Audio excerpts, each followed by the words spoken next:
following program was provided by an independent producer solely responsible for its content. The opinions expressed do not necessarily represent the views of this station, its staff, board of directors, or underwriters. My name is Jasmine, and I am a recovering drug addict. My name is Richie Farrell, a.k.a. the Old White Junkie. And we are your hosts for Exit Team Nashua. Our mission is to bring recovery into the living room. Last year, over 72,000 Americans died of an accidental overdose. That's almost 200 Americans every single day. We will bring you guests with real-life experiences with addiction and recovery. Welcome to Exit Team Nashua.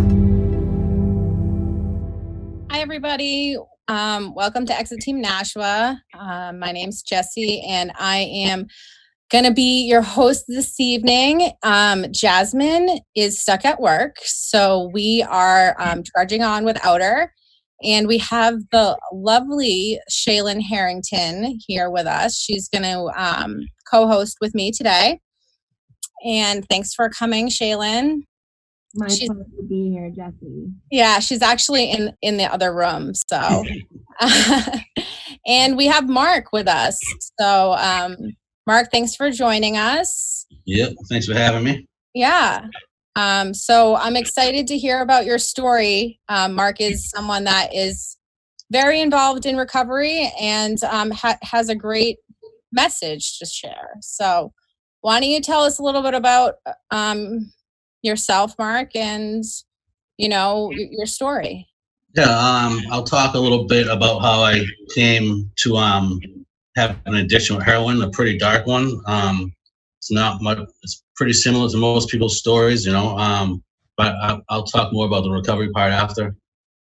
So I was born in Lawrence, Massachusetts. My mom was 17 when she had me. She was a single mom. She made Lawrence like a kingdom. She made my little apartment like a castle, and all my government cheese and food was like prime rib. So she did very well. I always think about that. And she passed away of an overdose on January 1st of 2016. So growing up, she met my stepfather. He was a recovering alcoholic. So we moved to southern New Hampshire. Great childhood. I was active in sports. I was okay in school. If I wasn't interested in the class, I probably wasn't getting a good grade.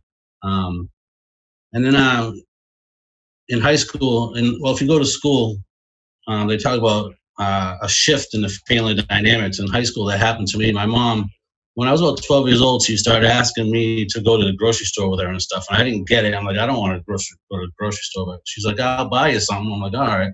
And I can be easily fixing and doing something just over a Reese's Buttercup, trust me. And that's now, today. So I'd go there, and what was happening, she was getting massive anxiety from things that happened to her in her past that she never addressed, sexual abuse, growing up poor, whatever that may be. And one day she was at work having massive anxiety, and one of her coworkers told her to have a glass of wine. And that glass of wine changed my whole life. She never stopped drinking. She went to prison. I didn't know where she was. And I didn't know anything about recovery. I didn't know what was going on when I was young. How old were you? I was about 17 when this started going on. So I started acting out. I kind of skipped the whole weed thing in high school. I went right to cocaine. That was pretty big when I was in high school. Opiates wasn't really around yet, thank God. So I'd drink and do coke in school, before school, after school. And my grades dropped, no more baseball, the whole 9 yards. And I just didn't know how to deal with what was going on with my mom. My stepfather, my mom, split up. My house had burnt down when I was a senior in high school. So just everything just churned, and I was just start living on my own. And so throughout my 20s and stuff, I worked, and I'd say I had more of a substance abuse disorder rather than full-blown addiction. I was just on the edge the whole time. I could never get ahead in life because I would just, I'd party all weekend, have no money on Monday, but I was able just to barely maintain. And I think now, if I look back on it, I was really just ashamed of myself because I wasn't where I should be in life. I took a class about a year ago, human growth development, and it tells you that you should be at certain places at your age, your 20s and your 30s. I'm like, well, shit, I'm not there. And so, let's just face it, drugs and alcohol is an outside source to feel good because you don't like the way you feel. So I didn't feel good about that. And I also would be like, why won't my mom get sober? Doesn't she love me enough? And that was a huge one. Like, why won't, and I would yell at her, stop drinking. And just when she drank, it was a nasty situation. So the way I dealt with that was partying. And I like the streets and hustling and dealing and all that. And so I got in a lot of trouble. I was in Brentwood, and I was looking at some prison time, and they didn't give me the bracelet. I wrote a letter to the superintendent. I said, if I stay down in Derry in this area, I'm just going to go to prison. I'm going to go right and do drugs. I'll be right back down with Thune and Lawrence. Can I move up to the mountains and just get away? He let me move up there on an ankle bracelet, and I did really good. And I did really good up there, except I was by myself. I didn't know anyone. And I ended up getting hurt. I hurt my hip, and I went to the doctors up there, and they gave me Percocet. My first time ever doing opiates. I always I was so closed-minded back then that I'm like, oh, people who do that are the ones that are dirty and live under the bridge. And soon that would be me, right? I was like, I ain't that guy. I just drink beer and do coke. That's normal. Because that was normal for me. Like, if you didn't do that, there was something wrong with you. Get in a fist fight, drink, do coke, and hopefully there's more when you get home. And that was all my 20s and 30s. Early 30s. So for about 6 months, I was on Perk 15s and then went up to Perk 30s. And I loved it. It was a perfect storm. My mom was out of control. I didn't have anyone around. My relationship just went to hell. I was feeling like crap about myself because I've been in jail. And here I am. I'm 34, 33-ish. I'm like, what the heck? I live in a little room in North Conway, New Hampshire. And I'm not meeting people. And what's wrong with me? So not only did these perks help with the physical, but it just, like anything, it drained out all the BS that's going on, that self-dialogue that I was telling myself. I'm this, I'm that. And finally, I went back to my ex, and she was in recovery when I met her. She came up, and I gave her a Percocet, and that was it. We went from boyfriend to girlfriend to running partners very quick. And I couldn't afford the Percocets because the doctor took me off of them. I was dope sick. I didn't know what dope sick was. So I ended up buying heroin. You know the deal. The doctor's office, the Perc's too expensive. You buy the heroin. And then fentanyl came in. And it led to homelessness, isolation. I became this huge drug dealer. I don't even know how that happened. My relationship with my ex went to crap. She was a mess, and her life was dark. And it was just complete darkness. From Providence, Rhode Island, Central Falls, Rhode Island, to the North Shore, to up to the White Mountains, to Lawrence, Massachusetts, robbing drug dealers, looking at prison time. I mean, the whole 9 yards. If people look at me now, like, you can't believe that stuff happens, but it does. It's just part of the game. One day, I was in a hotel room by myself. I got just hoping to die. Every time I did something, I just couldn't do it. My mom had passed away while I was in active addiction. It took me about 2 days to even find out because no one knew where I was. One thing that took me a long time to get over is I used fentanyl, the same drug she overdosed on, at her wake. Like, that was really tough for me to that was a hard pill to swallow. But I look at it now, I was just doing what I had to do to get through that day, right? I cared about myself enough and everything just to make myself feel better, to do it, to get to her wake and all that. So luckily, I got pinched by CI dealing fentanyl up in the White Mountains. It's a blessing in disguise as much as I was mad.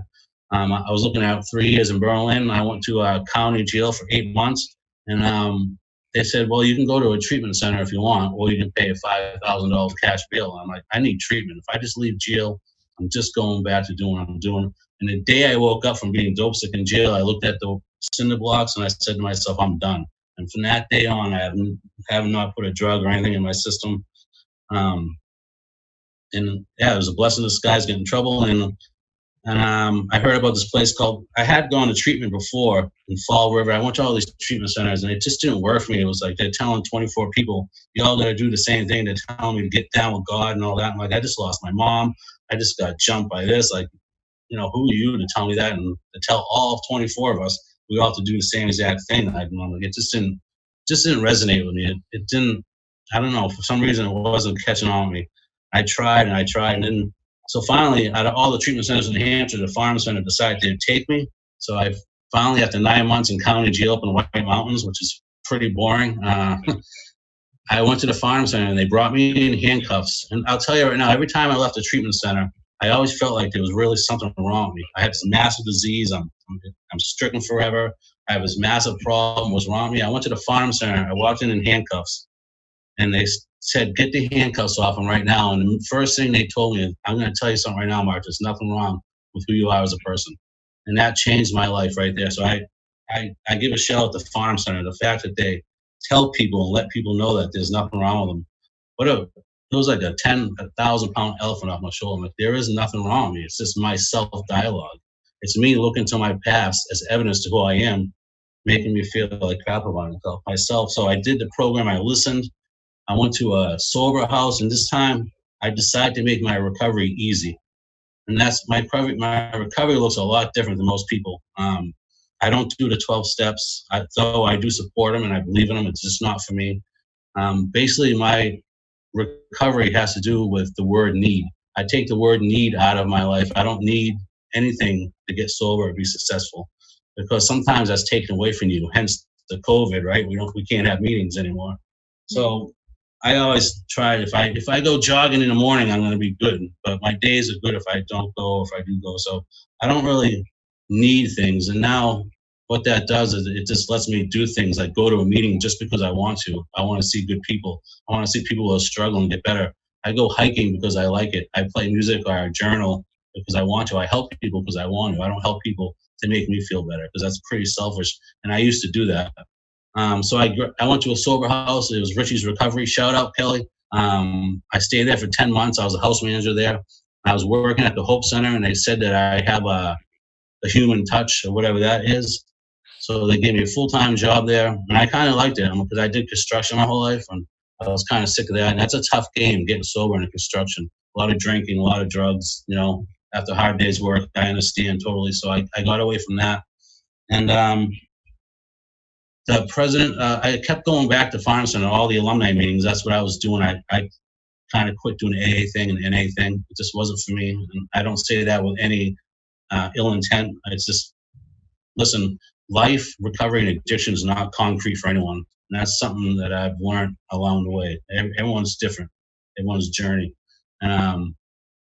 So they offered me a job at Farm Center because I kept going back to the alumni meetings. I'd actually go on Sunday mornings. They'd let me in the building and I'd go to groups. I really wanted to catch on to what they were saying about not worrying about my behaviors, but just having that little shift in my thinking and being aware that it's me that creates my own suffering, not using the word need, changing my language. Just such a fresh thing that they do there. And it was something I needed, something different, something fresh.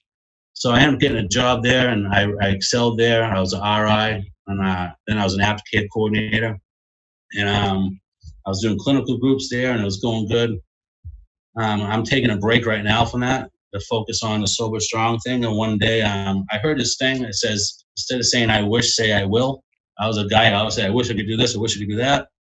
And I made some of these hats one day. It was about a year ago, maybe a little more, at Lids. They sold in seconds, and now it's this thing where I've been selling shirts and this all over the country. I've sold I just sent some hats to Long Beach, California, Boston, Florida. Basically what I do with this, in a selfish way, I like doing it because it gives me something to do, but I don't do it, I like to have integrity. It's the only time I really talk about myself, helping people so I can promote this, because the more clothes I sell, the more money I can make to help people. So what I do with the money is I sponsor, not sponsor, but I help people pay for the CRSW classes. Not all people in recovery have the money for that. Yeah. I scholarship men or women to the sober houses. I just helped a girl get into the Adair house. Shout out Kenzie in Manchester. So I help with that. And every other Sunday we do Give Back Sunday. So last week I had people from Starting Point come with me. I've had people from Live Free, the RJM house come with me. Next one's gonna be the Liberty House, the veterans. Shout out to our veterans that are in recovery. They're great men. And what we do is we go around, I get a bunch of pizza, sometimes tacos. It depends what I'm in the mood for, because I love my food. And So I get about 10 pizzas. I buy all new clothes. I don't ask for donations. I like to give the homeless new clothes so it feels like it's theirs. I've had hand-me-downs my whole life too, and I get it. It's nice when you get something that's yours. You open it up from the package, it's fresh, it's clean, and I think they deserve that. So I don't ask for donations from anyone. It's not because I'm trying to be selfish or trying to be this or that. I just want people to have their own new socks. So that we get sunscreen, water, all that stuff. And the guys or the woman from the sober houses, they go around and pass them out. And I have conversations with the homeless to see what's going on out there. And that's something I'm really passionate about, is making a difference in the homeless community. If I could have it right now, I'd take over the shelter in Manchester and run it differently. That's not an indictment on people that are running it, but it's just really, really bad. I feel sad for them, and I understand. I've been homeless too. I've lived in my car. I get it. And it's a tough gig, man. And all I'm trying to do is make their Sunday a little bit better, and that's a successful day for me. And it gets to see the guys and women. You know, we don't have to forget where we came from. It's a nice thing. So the homeless. I have a big place in my heart for the underdog, because I've been an underdog most of my life, and I like the underdog all day long. I'm 100 on the underdogs. So I don't know. That's kind of me. If you guys want to chirp in or ask me, feel free. I mean, thanks for sharing, Mark. No, I love what you do with the outreach, you know, because like it's so important that you know, someone does that kind of work and people know where they can go if they want help. You know, so like you're the perfect kind of guy to be doing that. And I definitely want to go with you one of these days. Sure. Oh yeah. For sure. I'd love to have you guys come. It's fun. Yeah, definitely. Shaylin would be down with that. Yeah, come on out. No, I'll even give you a slice of pizza. Yeah. It's one. I'd tell you a story. Is the first time I went out, I saw this guy, and I said, you know, if you want to go to the safe station, and he yelled at me because he wasn't a drug addict. So it really put me in my place. I'm like, I have to rethink this. Because we make these assumptions that people who are homeless are drug addicts or this and that, and a lot of them are. And but here it is. I've learned a lot doing this, more than any book or any schooling that I've done, is that drug addiction most of the time is a result of a bigger problem. And homelessness too. A lot of these people have mental health issues that are just not being addressed. And I know we do our best in Manchester and New Hampshire, but it's a serious problem that the mental health is not being addressed correctly in this state, and even in Manchester. And it's a tough gig. You know, we need, whether that's better pay or better. I just don't have. I wish I had the solution, but what I do is most of my conversations with them about like music and sports and this and that. But last time I went out with the guys from Starting Point, I was able to get 2 people in detox beds at Farnham Center. So that was huge. I was like, that's a 10. From a 1 to a 10, that's a 10. That's the first time it's happened, because over the last 5 to 6 months, I've built a trust with the homeless community by not telling them to get help, for them to come and ask me. So that one day was huge for me when I told that guy to go to the safe stations. You know, that's a tough gig. So I just feel bad for him. I feel sad for him on a day like this where it's really humid out. I'll drop some water off to him and hang out and talk to him. And eventually they start trusting me. They know I'm not there for me. And so it takes a lot. I wish more people would do it. Just instead of asking for donations and this and that, just go out and see them. It really helps me know where I could go back to if I just end up, you know, taking a trip down to Lawrence or something like that. So it's huge for me, and it keeps me on a straight and narrow for sure. I like helping people. It's good.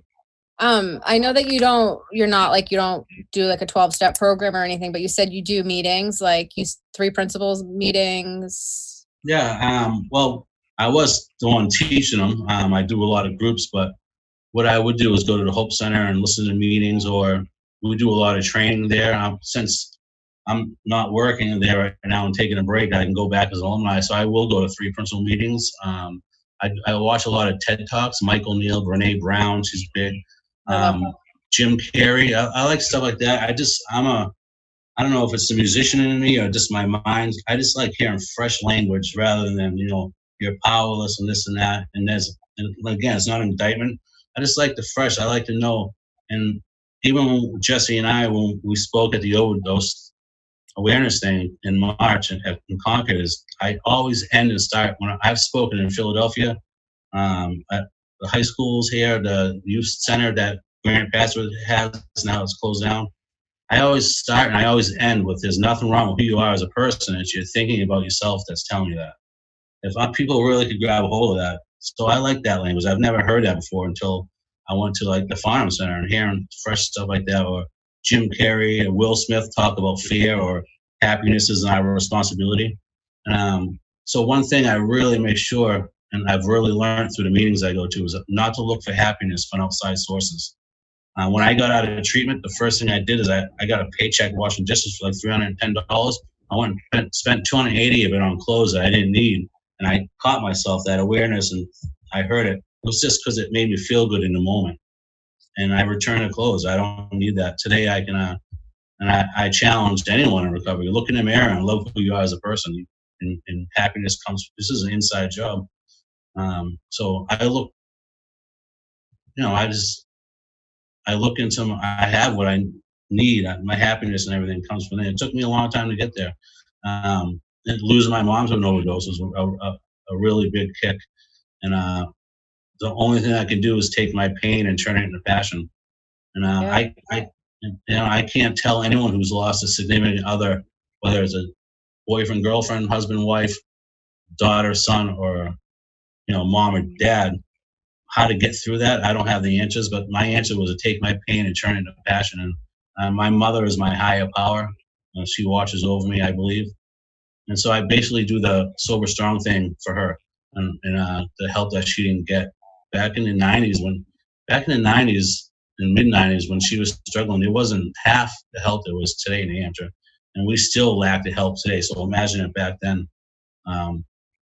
I've lost a lot of friends. I've lost a lot of friends to this, and it's getting worse and worse. So I think we don't hear about us right now with all the Black Lives Matter and COVID thing going, and sometimes there's little decreases in overdoses and we think things are getting better, but I just know I'm on the front lines. I'm on the streets. I'm seeing it. I saw a guy today on the west side of Manchester fall down on his face. It's like, it's really, I feel sad for him. And hopefully somehow I wish we had a solution, but it's a tough gig, man. It really is a tough gig addiction. I'm grateful I don't have to do that today. Whatever that may be, going to jail that day, that saved my life. Yeah, it's pretty messed up that, and I was just thinking about how you and Shaylin both have that in common. Both lost your moms to overdose. Yeah, I'm with you, girl. You are able to do something, in favor of your mom like that. I lost mine to an overdose in 2014. And, I kind of use her as part of my higher power also. But for you to take something like and give back to your mom and, everything that she went through, I think that's really, really special. Yeah, I appreciate that. It's, I think all three of us have lost someone real close that we love. And some of the people I'm closest to have lost a mom or a dad or a son or a daughter to in this. It's like you have a different connection. You just, because it's so senseless, and I've almost died. I've died myself in a parking lot and came back without Narcan. I'm like, whoa, like I was done. I was flying with the birds for a while. So I'm just grateful that I can do something good for my mom and just help people. It's good. I enjoy it. It makes me happy to see people be successful, whatever that looks like. And I get to meet great people like Jesse and Jasmine and it's just Chucky Rosa, man. That guy, I love him. I got to give him a shout out. Like this, there's really some special people in this field in a business that has a lot of people that are just there for the money and the name. I try to separate that.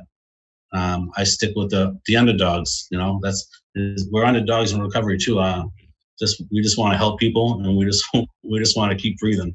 And there's people who just want to keep making money, and it's too bad that it gets like that. I understand money is it's a tough gig when you start making good money, but it's men like Chucky Rosa and Jesse and us right here that have lost someone like that know that it's about helping people. Not, I've already had money. It didn't solve my problems. You can ask Chris Farley or Chris Cornell or the lead singer of Linkin Park about money and fame and all that, and they've all either overdosed or hung themselves. So I understand that that's not going to bring me happiness too. So it's really good to look in the mirror and like the person you look at today, and do that. So I feel you, Shailene. I congratulate you on your success and getting over your mom's overdose. That's really something special to hear that we have that connection, and you're gonna be okay through it. So that's great. So we're getting down to time, Mark. If you any message that you want to send out to the viewers, anyone that maybe that's struggling, let them know how they can contact you, how they can find you, how they can support Sober Strong. All right, so I have a Facebook page called Rebels in Recovery. You can go on there, and if you want to look at the clothes and stuff, you can buy it. It's pretty cheap. All the money goes back to help people, like I said, or back into the clothes. Rebels in Recovery is the Facebook page. My name is Mark Jones. You can hit me up on Messenger. It happens every day. I can try to help you get a bed if you need help, if you need to talk. And I guess I'd end on this real quick minute thing is anyone who's struggling, and I said it, like there's nothing wrong with who you are as a person. Stop listening to that inner dialogue about yourself, and you can get help. You deserve help. Give yourself a chance, and when you have good days, be grateful, and when you have bad days, be graceful, because everyone's allowed to suck once in a while. Give yourself permission to have a crappy day. It's okay. If the best you can do is sit on the couch and shove Ben and Jerry's down your throat and watch Netflix, then that's okay. Nothing's perfect in this world. That's huge. It's simple stuff like that. Like you're allowed to have bad days, and it doesn't mean there's something wrong with you. The sun will shine. So I appreciate everyone listening. Rebels in Recovery, # Sober Strong. Reach out if you need help. We'll do our best to help you. And thank you, ladies, for having me on. It was great to hang out with you guys. I appreciate you guys very much. Yeah, Mark, thank you so much for coming on. Thanks, everyone, for watching and listening.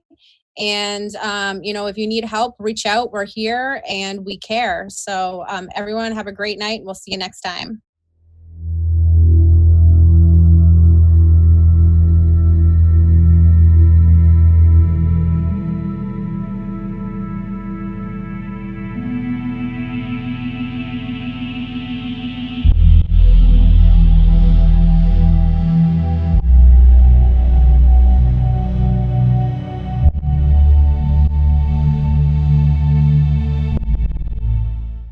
The preceding program was provided by an independent producer solely responsible for its content.